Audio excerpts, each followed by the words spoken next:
सोलापुरातील बेकायदेशीर तत्वावर सुरू असलेल्या बेकायदेशीर ठेकेदारी कारखान्याची चौकशी करा अशी मागणी महाराष्ट्र कामगार सेनेच्या वतीने गेल्या 2 वर्षापासून करीत आहे।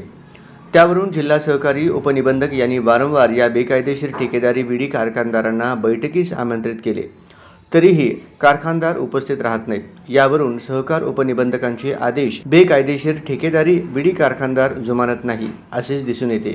अशा मजकुराचे पत्रक शिवसेना उद्धव बाळासाहेब ठाकरे पक्षप्रणित महाराष्ट्र कामगार सेनेचे प्रदेश अध्यक्ष विष्णू कारंपुरी महाराज यांनी प्रसिद्ध दिले आहे। सोलापुरात गेल्या 10 ते 15 वर्षापासून महिला विडी कामगारांचे हक्क बळविण्यासाठी आणि शासनाची फसवणूक करण्यासाठी 13 कारखाने आहेत। या 13 कारखान्यांमध्ये सहकार कायद्याचा पायमल्ली करून सरकारला फसविणे व कामगारांचे देय रकमा बुडविणे आणि कामगारांना हक्कापासून वंचित ठेवणे असा प्रयत्न चालू आहे। म्हणून त्यांच्यावर कठोर कारवाई करावी अशी मागणी कामगार सेनेच्या वतीने करण्यात आली आहे। परंतु आजपर्यंत कुठलीही कारवाई त्यांच्यावर सहकार खात्याकडून झाली नाही आणि 2 ते 3 वेळा नोटिसा काढूनही कारखानदार हजर राहत नाहीत। यापुढे महाराष्ट्र कामगार सेनेच्या वतीने शहर व जिल्हा उपनिबंधक कार्यालयासमोर निदर्शने करण्याचा इशारा विष्णू कारंपुरी महाराज यांनी दिली आहे। सोलापुरातील सहकारी तत्वावर चालणाऱ्या बेकायदेशीर विडी कारखान्याविरोधात शिवसेना उद्धव बाळासाहेब ठाकरे पक्षाच्या प्रणित महाराष्ट्र कामगार सेनेच्या वतीने उपनिबंधक माननीय जिल्हा उपनिबंधक सहकारी विभाग माननीय गायकवाड साहेबांकडे यांच्याकडे तक्रार नोंदविली की या सहकारी तत्वावर एक कारखानदार छोटे उत्पादन बीडी उत्पादक हे कामगारांचे देय रकमा बुडवतात, शासनाची फसवणूक करत आहेत। सहकारी तत्वाचा कायद्याचा आधार घेऊन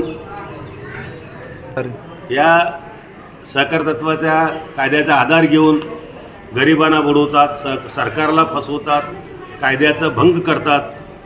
म्हणून माननीय उपनिबंधकांना अनेक वेळा निवेदन दिलं, शहर निबंधकांना निवेदन दिलं, तरी कुठल्याही प्रकारची कारवाई होताना दिसून येत नाही। म्हणून शेवटी आमचा शेवटचा उपाय म्हणून माननीय सहकार मंत्री महाराष्ट्र राज्य यांना देखील निवेदन दिलं मुंबईमध्ये त्यांच्या मंत्रालयात, तरी देखील या बाबतीमध्ये ठोस अशी कारवाई या सहकार खात्याकडून होता दिसून येत नाही। उलट गेल्या 8 दिवसापूर्वी तारीख होतं, त्या तारखेला कुठल्याही कारखानदार तिकडे आला नाही, त्यांचा प्रतिनिधी आला नाही। परत आज 5 तारीख दिले, आज देखील कोणताही कारखान्याचा प्रतिनिधी या ठिकाणी उपस्थित राहिला नाही किंवा त्यांचे मालक उपस्थित राहिले नाही किंवा त्यांचा वकील उपस्थित राहिला नाही। यावरून या सरकारचा, या गद्दार सरकारचा, या खोके सरकारचा या विडी उत्पादन सहकारी तत्वावर विडी उत्पादकावर कुठलाही दबाव किंवा